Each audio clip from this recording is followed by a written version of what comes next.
I've tried to trade back, but it's going to be value. I'm not getting fleeced. I refuse to do it. And if, somebody wants to make a bad trade back, God bless them. All right, Skip, I need your reaction to both of these stories here. Shannon Sharp. Yep. There was a time back in the 1980s and 1990s when the NFC East was the division in pro football. You know it, and I know it. It was hallowed. It was sacred. It was filled with the cornerstones of the National Football League. Honestly, my division, my Cowboys division, has turned into a clown show. Yeah, you're laughing. It's a clown show. It's a clown show. Yeah, I'm laughing. Seriously. Yeah. These other teams are now making Jerry Jones sound like the voice of reason in the NFC East, and I'm not exaggerating that. Let's start with Dave Gettleman. Every time I see him on television, every time I see the sound bites, it's clownish to me because he's a Jerry Jones wannabe. It's egomaniacal. It's look at me. It's all about me, me, me. And he's always trying to do something that will make the New York media, or in his previous regime back in Carolina, say, wow, look at him. Look what he did. He must know something nobody does. He took Daniel Jones. Is that ever going to pay off? I don't think so. He's been a little better than I thought, but he's not that guy. Right. He hired Joe Judge. He was the special teams assistant under Bill Belichick. Really? He had zero, obviously, head coaching. That might pay out better than Daniel Jones, though. It might, but it's such a shot in the dark to me.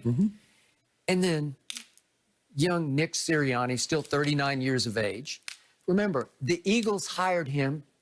He had zero head coaching experience and really zero coordinating experience because he was under a guy, Frank Reich, who's clearly calling the plays and coordinating the offense because that's who he is and what he does. Correct. And what he did for the Eagles. Correct. Okay, so what qualifies Nick Sirianni to be the head coach of the Philadelphia Eagles? Nothing to me. And so I watched this goofy soundbite 2 days ago in which he's saying, yeah, I challenge them. We play rock, paper, scissors. With potential draft picks, you're going to find out how competitive they are. I don't know if he's kidding or not. He said, we also watch Jeopardy together. He threw that in there, Jeopardy. See if they compete during Jeopardy. Well, we love Jeopardy, but I don't think I would try to test a draft pick watching Jeopardy.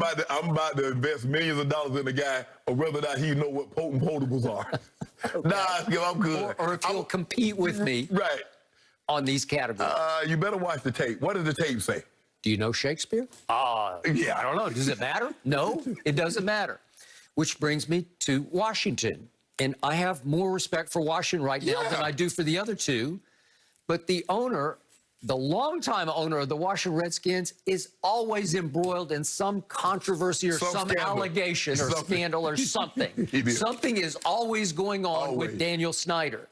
They want him out, but no, he wins the power struggle and he's still in.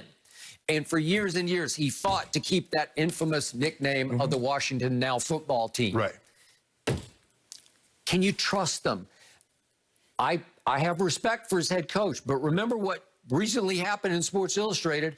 Alex Smith, who obviously just recently retired, went on the record with Sports Illustrated that Ron Rivera and the coaching staff tried to sabotage his rehab as he came back from all those surgeries to be the comeback player. Yeah, I just read something yesterday, Skip, about, and he's still going off, even though he retired. Still going off. So they had him going over bags and everything, so they tried to break him. Yeah, that they were patronizing to him, make him do things that were beneath his dignity. Right. This is Alex Smith doing this. He is one of the more respected and beloved quarterbacks in the league. Am I right? Yep. And he's taking those shots at Ron Rivera and staff? Right. Wow.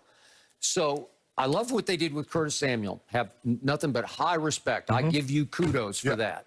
I thought Adam Humphries was a nice pickup, and definitely William Jackson III. He is a big-time corner to me from the Bengals.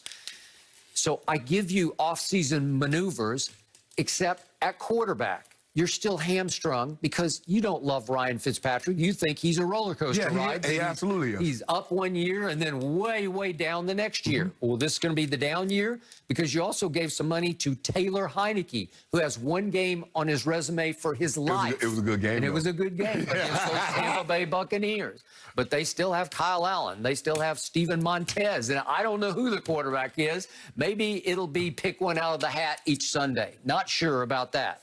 So do I fear the Washington quarterback situation? Not really. Is Fitzmagic possible? Does he have potential to rise up and beat my Cowboys a couple times? I'm sure he does.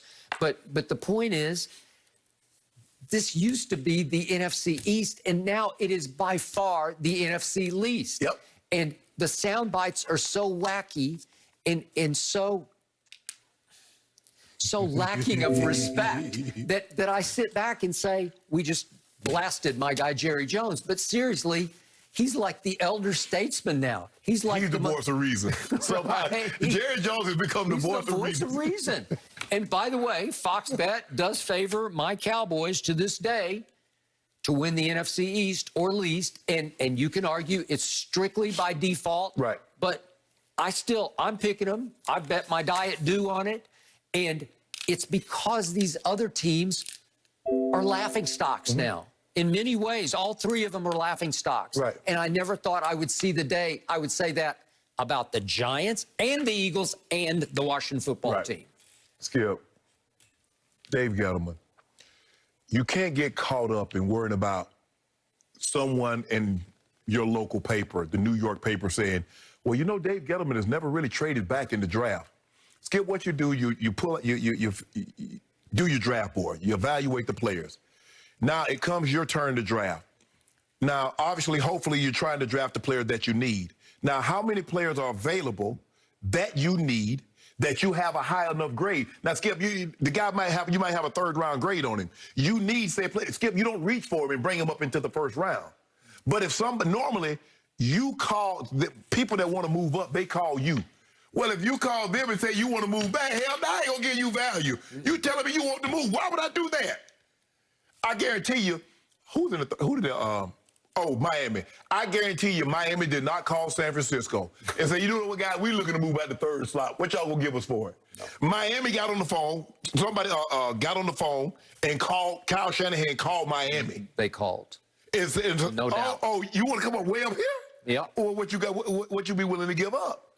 That's how it works, Skip. You don't call somebody and say, I want to move back, and then think you're going to get great value because you've already, you're telling them, oh, he don't want to be there, so we'll give you a little of nothing.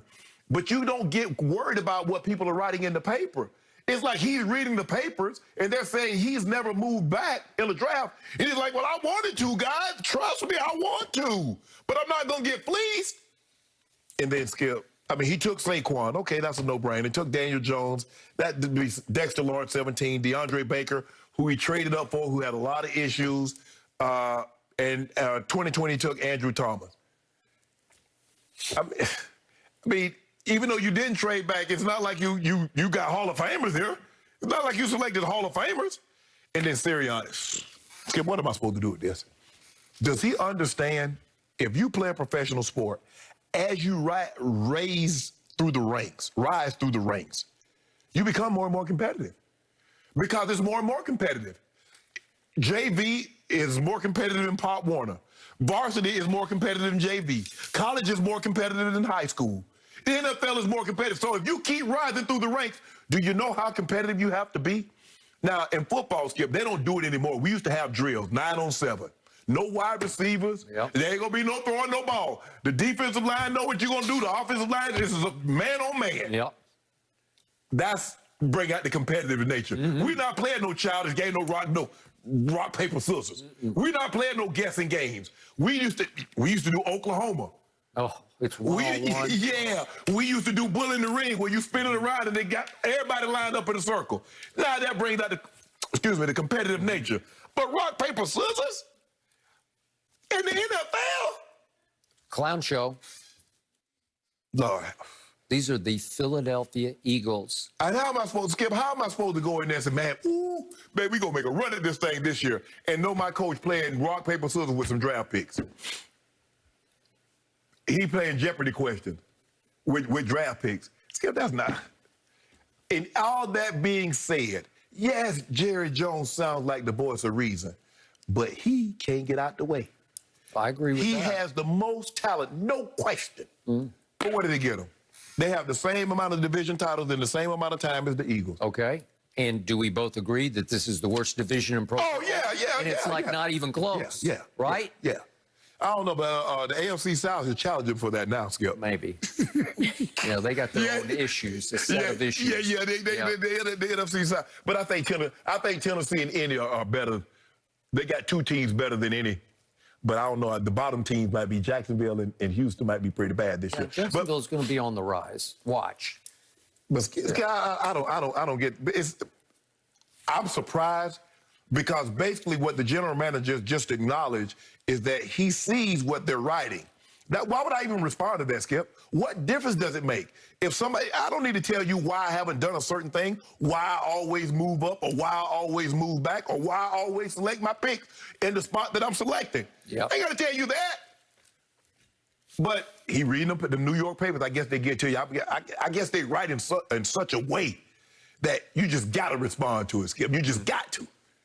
And I'm like, bro. Shannon, once upon a time, it was Tom Landry, Bill Parcells, Buddy Ryan. I could go on and on. Joe Gibbs. Joe Gibbs. I could just keep going. And then your man Dan Reeves came along. 3 of the 4 coaches in the Hall of Fame. Andy Reid was, And now this is what we